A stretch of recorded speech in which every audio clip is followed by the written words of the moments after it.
안녕하십니까. 오늘 아침에는 연애신 부조와 선지자 빛을 전한 사람들 221페이지에서 225페이지까지를 읽어드리겠습니다. 왕은 요셉에게 그의 높은 직무의 표장을 주었다.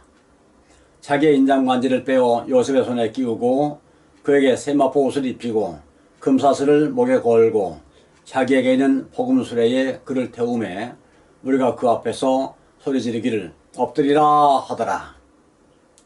서로 그 집의 주관자를 삼아 그 모든 소유를 관리케 하고 임의로 백관을 제어하며 지혜로 장로들을 교훈하게 하였도다. 요셉은 감옥에서 나와 온 애굽 땅의 통치자로 높임을 받았다. 그 직위는 높고 명예로운 것이었으나 어려움과 위험도 따르는 직위였다. 위험을 무릅쓰지 않고 높은 지위에 견뎌낼 수 있는 사람은 아무도 없다. 폭풍이 골짜기에 피어있는 나직한 꽃은 해치지 않으나 산 꼭대기에 있는 높직한 나무를 뿌리째 뽑는 것처럼 비천한 생활 중에서는 성실을 유지하던 자들이 이 세상의 성공과 명예가 동반되는 유혹을 받고는 질질 끌려내려가다가 구덩이에 빠질 수 있다. 그러나 요셉의 성품은 역경에서나 순경에서나 한결같이 시험을 견뎌냈다. 그는 바로의 궁전에 있을 때나 감방에 있을 때를 막론하고 한결같이 하나님께 충성을 다했다. 그는 여전히 친척들과 하나님을 경배하는 사람들로부터 떨어져 있는 이국 땅의 나그네였다. 그러나 그는 하나님의 손길이 그의 발걸음을 인도하실 것을 전적으로 믿고 한결같이 하나님을 신뢰하면서 성실하게 자기의 직무를 수행하였다. 요셉을 통하여 애굽의 왕과 고관들이 참 하나님께 관심을 갖게 되었다. 비록 그들은 우상 숭배를 고집하였으나 여호와를 경배하는 사람의 생애와 품성에 나타나는 원칙들을 존중하기를 배웠다. 요셉이 어떻게 그 같은 견인 불발의 품성과 정직하고 지혜로웠다는 기록을 남길 수 있었을까? 그는 유전 시절부터 자기의 경향을 따르기보다는 의무를 수행하는 데 충실하였다. 그의 어린 시절의 성실함과 단순한 신뢰심과 고상한 품성이 성인이 되어서 열매를 맺게 되었다. 순결하고 단순한 생활이 체력과 지력 양면에 왕성한 발전에 도움을 주었다. 하나님이 만드신 자연계를 통한 하나님과의 교통과 믿음의 후사들에게 위탁된 대진리에 대한 명상은 다른 어떤 연구로도 도달할 수 없을 만큼 지력을 넓혀주고 마음을 강하게 해주고 그의 영성을 높이고 고상하게 해주었다. 가장 낮은 곳으로부터 가장 높은 데 이르기까지 어떤 위치에서든지 자기의 의무에 충실한 것이 최고의 봉사를 할 수 있는 모든 능력을 연마하는 것이 되었다. 창조주의 뜻에 일치되게 사는 사람은 가장 참되고 가장 고상한 품성을 개발하게 된다. 주를 경외함이 곧 지혜요 악을 떠남이 명철이다. 생활의 사소한 일이 품성 개발에 끼치는 영향을 바로 아는 사람은 힘이 적다. 우리가 해야 할 일 중에 참으로 하찮은 일은 아무것도 없다. 우리가 날마다 직면하는 여러 가지 환경은 우리의 충성을 시험하여 우리로 하여금 더 큰 책임을 질 수 있는 자격을 갖추게 한다.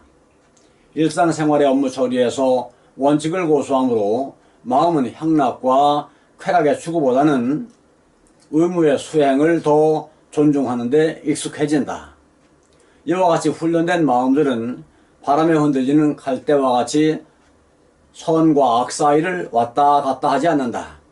이러한 마음은 성실과 진리에 익숙하도록 훈련되어 있기 때문에 그의 의무에 충실히 행한다.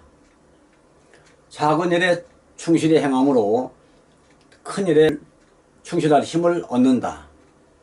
정직한 품성은 오빌의 금보다 더 가치가 있다. 이것이 없이는 아무도 영광스럽고 높은 지위에 오를 수 없다. 이것은 돈으로 살 수 없다. 도덕적으로 탁월하고 우수한 지능은 우연히 얻어지는 것이 아니다. 가장 귀중한 자질이라도 개발되지 아니하면 아무 가치가 없다. 고상한 품성을 형성하는 일은 일생을 통해 이루어지는 과업이며 부지런하고 꾸준한 노력의 결과로 얻어진다. 기회는 하나님께서 주시나 성공은 그 기회를 사용하는 데 달려있다. 제21장 요셉과 그의 형제들. 풍년이 든 첫 해에 다가올 기근을 위한 준비가 시작되었다. 요셉의 지시에 따라 전국적으로 애굽 땅의 중요한 장소에 커다란 창고를 짓고 예상했던 수확량보다 과잉 생산된 곡식을 저장하기 위하여 충분한 조치를 취했다. 풍작이 들던 7년 동안에 똑같은 정책이 계속되어 마침내 저장된 곡물의 양은 헤아릴 수 없을 정도였다. 그리고 이제 요셉의 예언대로 7해 흉년이 들기 시작했다. 각국에는 기근이 있으나 애굽 온 땅에는 식물이 있더니 애굽 온 땅이 주림에 백성이 바로에게 부르짖어 양식을 구하는지라.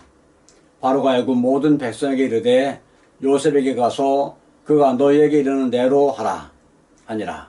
온 지면에 기근이 있음에 요셉이 모든 창고를 열고 애굽 백성에게 팔았다. 기근이 가나안 땅에까지 미쳐서 야곱이 사는 지방에서도 심각하게 느꼈다.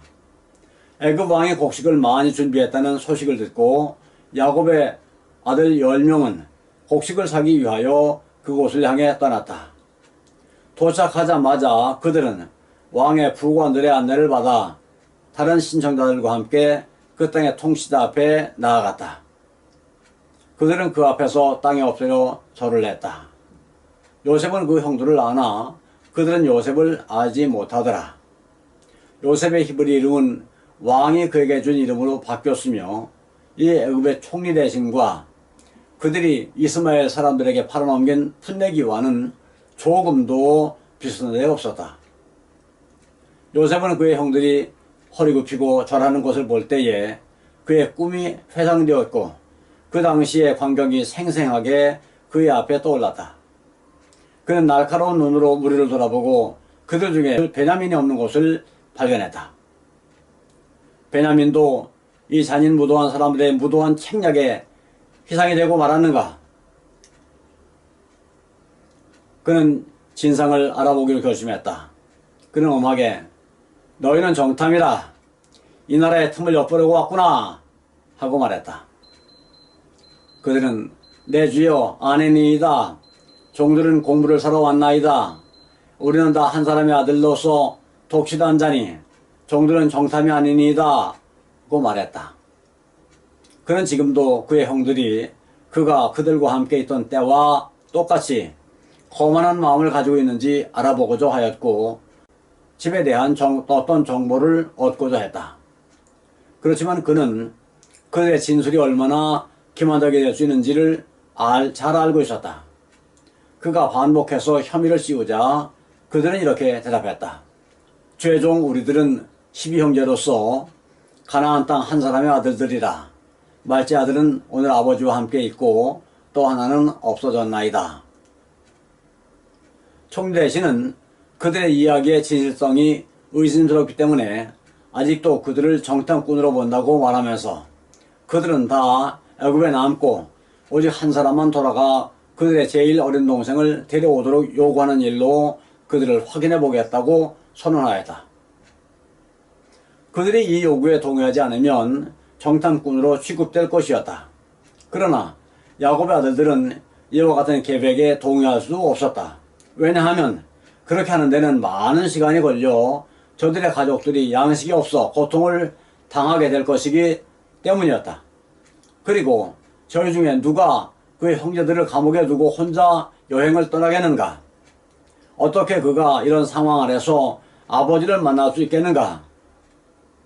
저들이 죽임을 당하든지 아니면 노예가 될 판이었다. 그리고 베냐민을 데려온다 해도 그들과 같은 운명에 처하게 될 것 같았다. 그들은 단 하나밖에 남지 않은 아들마저 잃게 하므로 아버지에게 슬픔을 더 안겨주기보다는 차라리 그곳에 남아 함께 고통을 당하기로 작정하였다. 그래서 그들은 옥에 갇혀 3일을 보내게 되었다. 요셉이 그의 형제들로부터 떨어져 있던 여러 해 동안에 야곱의 아들들의 성품은 변화되었다.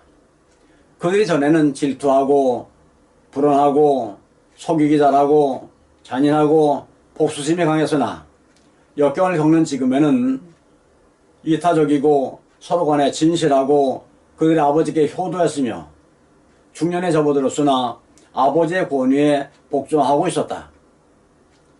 애굽의 감옥에서 지낸 3일간은 그의 형제들이 그들의 과거의 죄를 반성하는 괴롭고 슬픈 날들이었다. 베냐민을 데려올 수는 없는 이상 그들이 정탐꾼이라는 혐의를 벗을 수 없을 것이 분명하였고 그들이 베냐민을 데려오기 위하여는 아버지의 동의를 얻을 가망도 전혀 없었다. 요셉은 3일째 되는 날에 그의 형제들을 자기 앞으로 데려오게 했다. 요셉은 감히 형제들을 더 이상 감금해 둘 수 없었다. 감사합니다. 오늘 아침에는 여기까지를 읽어드렸습니다.